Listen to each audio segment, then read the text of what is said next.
In 1929, the world plunged into the most catastrophic economic crisis in modern history, the Great Depression.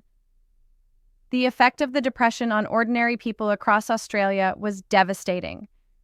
By the early 1930s, the official unemployment rate stood at over 33%, and poverty, homelessness, and starvation were ubiquitous. Newspapers reported soaring suicide rates, thousands living in tent cities, and some families reduced to living in caves. In the midst of all of this, communists and leftists across Australia formed the Unemployed Workers Movement.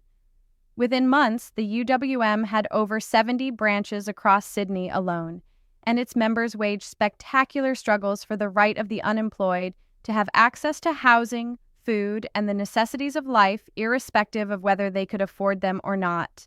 In 1971, Australia exploded with protest against a sporting tour by the white supremacist South African rugby union team, the Springbok. The Springbok were the ultimate international symbol of South African racism.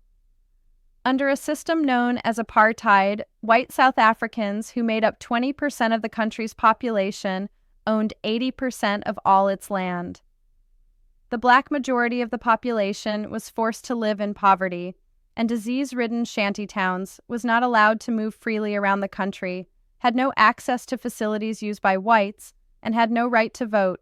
As South Africa's premier sporting team, the Springbok only accepted white players. The South African regime was backed by all major Western powers, and the Springbok's 1971 tour of Australia was supported by the entire Australian media and political establishment.